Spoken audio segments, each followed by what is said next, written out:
again, at the end of 1975, when Deng had quite a bit of responsibility, Mao began to feel that Deng would not be a reliable successor to continue the revolutionary line.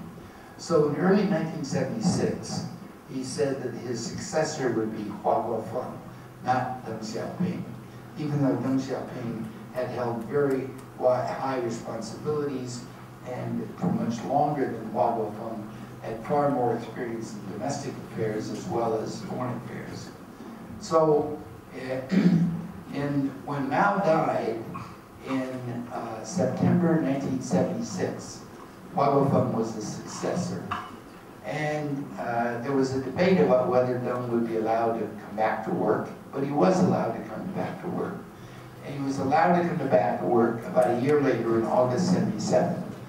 And within a few days after he returned, he already had a meeting of education officials because he considered that to modernize China, he needed more than anything else, education, science, and technology. They had a slogan of the 4 modernizations at the time. A modernization of industry, agriculture, national defense, science, technology. And of all those 4, Deng considered science and technology far more important. And so that's why, within a very few days after he returned to work, he called a meeting of the educators, including the education minister and various officials, representatives from universities, and he said, can we reopen universities this fall? Universities had basically been closed down for almost 10 years. Under Mao, they had had examinations for entrance to universities, but they were always mixed with political qualifications. A person got into the universities partly from exam results, but partly because he was proved politically correct.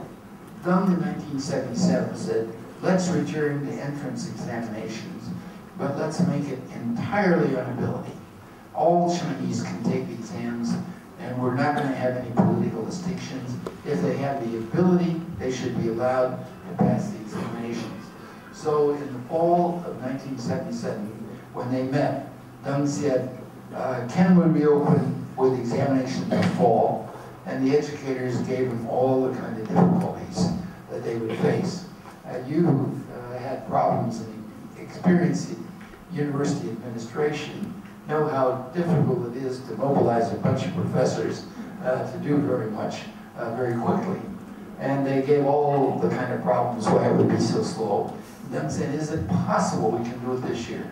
They said, it's possible. And Deng says that we're going to do it. And so by the end of the year, they had entrance examinations, what they call the Gaokao, the higher university entrance examinations, and they reopened the universities. One of the advantages that Deng had to compare the leaders of many countries is that there were many ethnic Chinese abroad who had made various achievements in business and science and technology. At the time, there were 3 Nobel Prize winners. I understand you're doing a project now with some Nobel Prize winners at your university. At the time, there were 3 Nobel Prize winners in the United States who were of Chinese ancestry. Deng met them all. Here he is with Yang Zhenming. Here he is with Samuel Ding of MIT. Here he is with Li Yuanzhen and Li Zhengdao, a pair of them. And Deng met these people many times because he considered science and technology the basis of modernization. And these people who had left China in the late 40s after World War II to get higher education abroad could give him very good advice on what he needed to do to make it possible to get high-level science and technology into China. Here he is meeting a linguist, Zhao Yunren, the most famous linguist.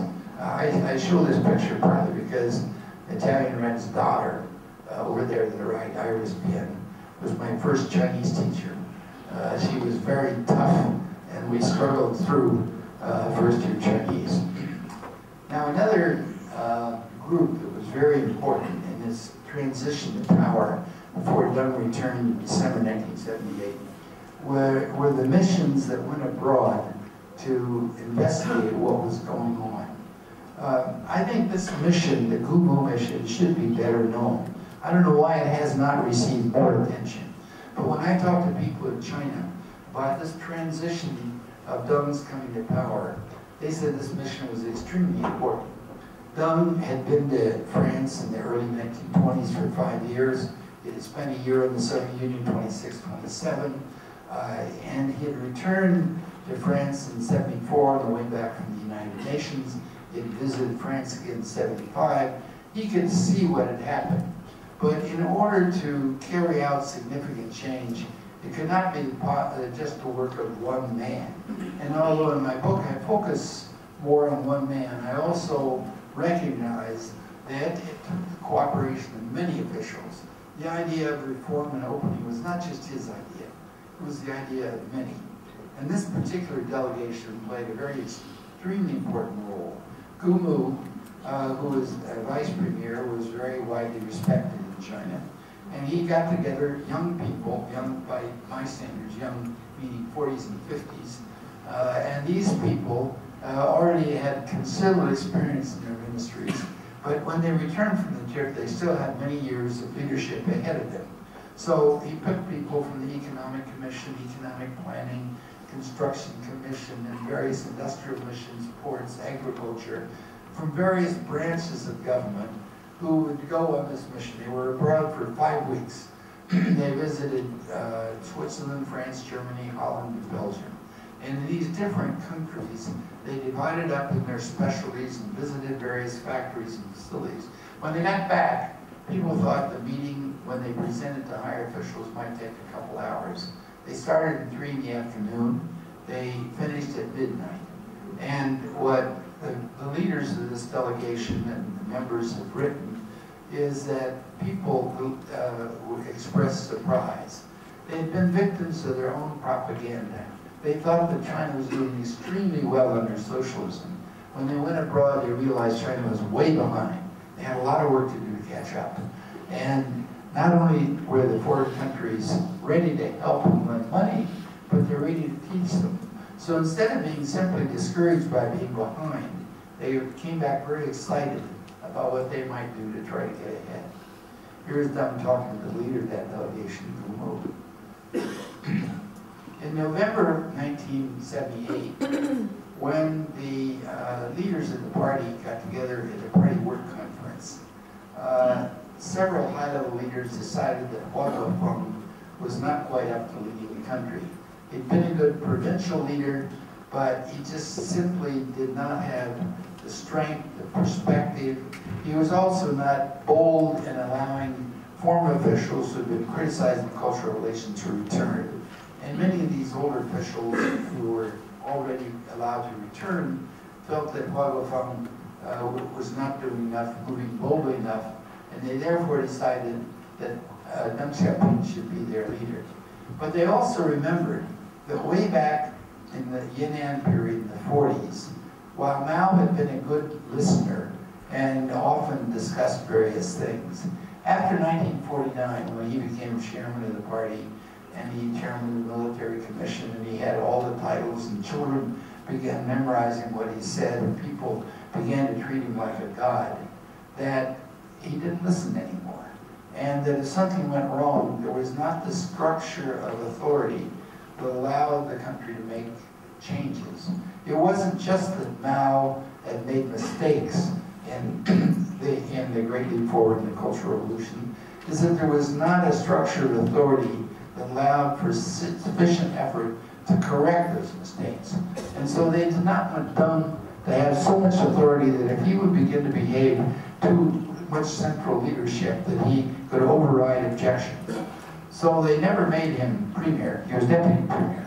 They never made him chairman. He was deputy chairman. And they also felt that one other person should be paired with him, somebody who had about the same length of experience in the party and the same degree of respect in the party. And that other person was Chen Yun. So here they are at the great beginning of reform and opening period. In December 1978, at the third time, at the very front head table, the new leadership structure, Chen Yun, the cautious, experienced economist and former head of the organization department, And Deng Xiaoping, 12 years as soldier, 10 years, over 10 years, General Secretary of the party, experienced in foreign relations, and bold in moving ahead. 2 months before that, Deng visited Japan. In the 2,500 years of contact between China and Japan, the first time a Chinese leader met the emperor was in October 1978 when Deng visited Japan. Deng was concerned not only with getting the cooperation of the Japanese to help China, but also of getting Chinese who hated Japan from the World War II to be willing to learn from Japan. And so Deng had these talks. The emperor, according to Deng later, had acknowledged the terrible things that they did in World War II and said, we'll never let it happen again. And by showing to the Chinese public that the Japanese attitudes had changed, it made it easier for Chinese to be willing to learn from Japan. And in the 1980s, Deng even insisted that Japanese novels, television programs, movies, other cultural objects should be brought to China so that they could develop better relations between the two countries, which would underpin the willingness of Chinese to learn from Japan. Here Deng is visiting a steel factory in Japan that became the model for their first big steel plant in Shanghai. Here he is on a train. China, as you probably know, now has more miles of fast-speed train than any other country. In 1978, they had 0 miles. First time a Chinese leader traveled on a fast-speed train was October 1978. Deng is known for not being overly talkative. And when they asked him his opinion about the train ride, he said, it's very fast. Here he is visiting former Prime Minister Tanaka, who opened relations, formal relations with China in '72. Here in October 1978, November 1978, just after his visit to Japan, Deng Xiaoping made a visit to Southeast Asia. In Southeast Asia, he visited 3 countries. He visited Thailand, Malaysia, and Singapore. And here he is, as you can see in the exhibit down below, on the floor below here, is a picture taken from that exhibit that Mike finally arranged for me to include when Deng Xiaoping is shaking hands with Tony Hussein on Prime Minister.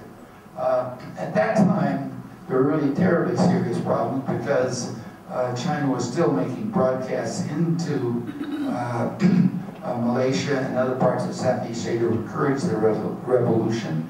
And Deng did not feel he could get the political support at home to stop them right away, but he began to work on it right away. And within 2 years after this, he was able to stop those broadcasts. It was not immediate that they could really begin to greatly expand economic relations.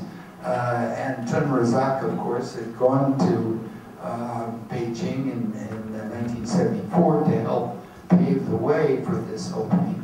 But it still took many years into the 1980s before the relations really greatly expanded. Here Deng is meeting Lee Kuan Yew in Singapore immediately after he met Tun Hussein On. In 1977, President Carter came into office, and by May '78, he was ready to communicate to Deng that we are ready to prepare normalization talks. Although we had sent Nixon to China in '72, we really had not done all the necessary treaties and arrangements to normalize relations. But in May '78, Carter was ready. He sent his big